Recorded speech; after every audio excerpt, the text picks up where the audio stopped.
Metro Manila Subway po ito sa lahat po ng mananakay, sa lahat ng commuters. Ngayon, dagdag nyo pa po dyan yung North-South Commuter Railway System. Sa NEP, budget ulit ito ni BBM, 76 billion. 76 billion. Pagdating po sa BICAM, tinira na naman ng mga ulupong sa Kongreso. Binawasan ito ng 47.3 billion. Ano ho? Binawasan nila ito. Yan po ang nangyayari ngayon. Binawasan nila ng 47.3 billion. Naging 28.8 billion. Bakit natin binati? Anong ginawa ni BBM? Yung sarili niyang NEP, kinat niya. Yung dapat sanang pang Metro Manila Subway Project, naging 20.4 billion pesos na lamang. Samantalang yung North-South Commuter Railway, naging 28.8 billion na lamang. Binawasan ng 24.9 billion at 47.3 billion. Anong problema? It's BBM. Stupid. Dito ka makakakita. Sarili niyang budget na pinag-aralan daw niya, sarili niya binivito niya. Katangi-tangi ho eh. Hindi ba? Bakit ho mahalaga ito? Yung program funds under foreign assisted projects. Di ba? Program po yan, nakaprograma yan eh. Every year, kailangan sa programa yan. Inilipat po nila sa unprogram. Ibig sabihin, hindi priority. Again, bakit hindi priority? Alam po ninyo, pag sinasabing unprogram appropriation, again, ulit-ulitin natin, para yung mga below sea level po ang pag-iisip, kagaya ni, ito, bumubula na ho bibig niya, mga kababayan. Si at Jojo Ray Santos, bumubula na ho yung bibig. Padala nyo na ng ambulansya at baka takihin ito sa puso. Jojo Ray Santos, pasukin po nyo itong kanyang handle. Bumubula na ho yung bibig. No?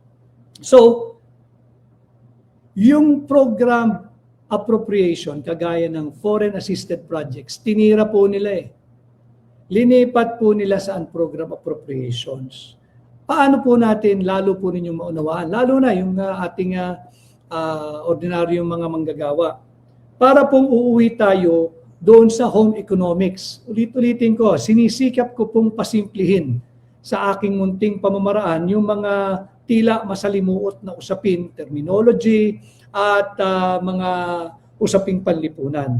Balik po tayo sa home economics. Para maintindihan po niyo yung program funds versus unprogram funds. Yung foreign assisted projects, mag-concentrate lang po tayo doon sa dalawa.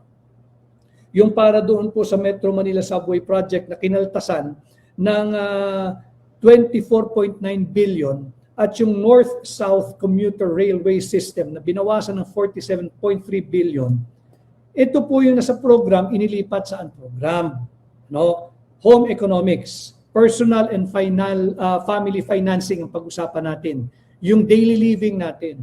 Halimbawa sa isang tahanan, monthly, nagtatabi ka na pang kuryente, pang tubig, pang internet, pang gasol or LPG na ginagamit nating pangluto, pang grocery, pang baon ng mga bata. Ito po yung mga program. Ibig sabihin, priority at hindi pwedeng hindi mo ponduhan o hindi mo budgetan. Bakit?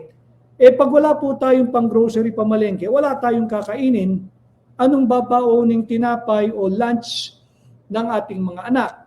Pag hindi tayo nag-budget to parang pang-kuryente, puputulan tayo ng kuryente. Pag hindi tayo nag-budget na pang-tubig, ganun ho yung home economics. Ganun din po ito. Ang ginawa po ng mga ito, itong mga tulisan na ito, tinanggal yung budget pang-tubig. Pang-bahay na usapin lang po ito, pasimplihin natin. Kung ikay matinong ama or ina ng tahanan, priority mo ito. Tsaka na yung pang-sine pag may sobra. Tsaka na yung bagong smartphone kung may sobra. Tsaka na yung pangkain natin paglabas kung may sobra. Priority yung basic, yung necessities. Kuryente, tubig, internet, grocery, pangbaon araw-araw, pamasahe, yung LPG o yung gasol. Ang ginawa ng irresponsableng ama, kinaltas po lahat yun, tinanggal. Maari nag-iwan ng 200 pesos pang kuryente, ang monthly bill po ninyo 500. Di meron ka na agad deficit ng 300. Saan mo kukunin yun? Saan dinala yung 300? Halimbawa po, nakipagbarkada na lang, nakipag-inuman. Nagpunta sa nightclub, nag-table na lang. O kaya itinaya po sa off-track betting. O kaya nagtaya na lang ng sabong. O kaya ikinasino. Ganon din po dito sa ating budget.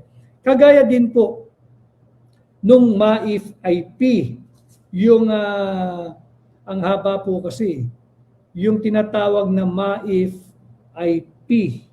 Ang ibig sabihin po nito ay, nahanap ko pa, dito sa medical, Metro Manila Subway po ito sa lahat po ng mananakay, sa lahat ng commuters. Ngayon, dagdag nyo pa po dyan yung North-South Commuter Railway System. Sa NEP, budget ulit ito ni BBM, 76 billion. 76 billion. Pagdating po sa BICAM, tinira na naman ng mga ulupong sa Kongreso. Binawasan ito ng 47.3 billion. Ano ho? Binawasan nila ito. Yan po ang nangyayari ngayon. Binawasan nila ng 47.3 billion.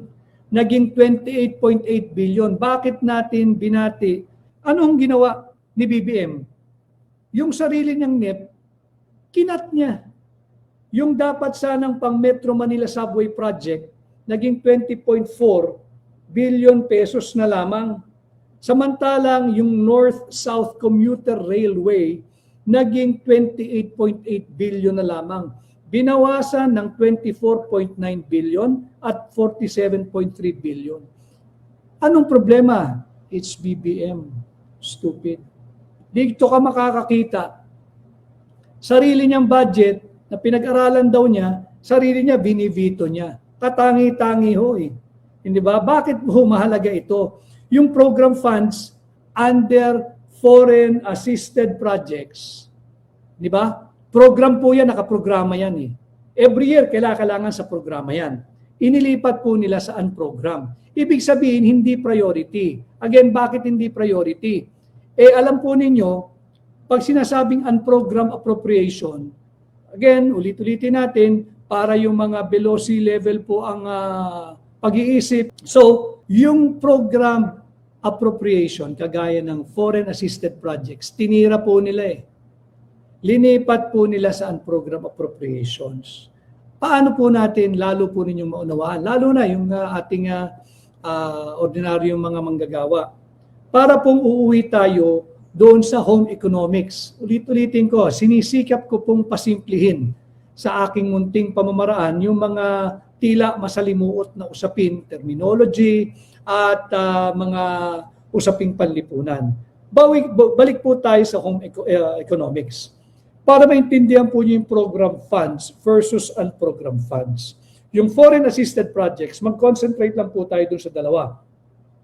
Yung para doon po sa Metro Manila Subway Project na kinaltasan ng 24.9 billion at yung North-South Commuter Railway System na binawasan ng 47.3 billion, ito po yung nasa program, inilipat sa program. No? Home economics, personal and family financing ang pag-usapan natin. Yung daily living natin. Halimbawa sa isang tahanan, monthly, nagtatabi ka na. Pang kuryente, pang tubig, pang internet, pang gasol, or LPG na ginagamit nating pangluto, pang grocery, pang baon ng mga bata. Ito po yung mga program. Ibig sabihin, priority at hindi pwedeng hindi mo ponduhan o hindi mo budgetan. Bakit? Pag wala po tayong pang grocery pamalengke, wala tayong kakainin, anong babaoning tinapay o lunch ng ating mga anak? Pag hindi tayo nag-budget o pang kuryente, puputulan tayo ng kuryente. Pag hindi tayo nag-budget na pang-tubig, ganun ho yung home economics. Ganun din po ito. Ang ginawa po ng mga ito, itong mga tulisan na ito, tinanggal yung budget pang-tubig. Pangbahay na usapin lang po ito, pasimplihin natin. Ha? Kung ikay matinong ama or ina ng tahanan, priority mo ito. Tsaka na yung pangsine pag may sobra. Tsaka na yung bagong smartphone kung may sobra. Tsaka na yung pangkain natin paglabas kung may sobra. Priority yung basic, yung necessities. Kuryente, tubig, internet, grocery, pangbaon araw-araw, pamasahe, yung LPG o yung gasol. Ang ginawa ng irresponsableng ama, kinaltas po lahat yun, tinanggal. Maari nag-iwan ng 200 pesos pang kuryente, ang monthly bill po ninyo 500. Hindi meron ka na agad deficit ng 300. Saan mo kukunin yun? Saan dinala yung 300? Halimbawa po, nakipagbarkada na lang, nakipag-inuman. Nagpunta sa nightclub, nag-table na lang. O kaya itinaya po sa off-track betting. O kaya nagtaya na lang ng sabong. O kaya ikinasino. Ganon din po dito sa ating budget. Kagaya din po nung MAIF IP, yung ang haba po kasi, yung tinatawag na MAIF IP. Ang ibig sabihin po nito ay, hahanap ko pa, dito sa medical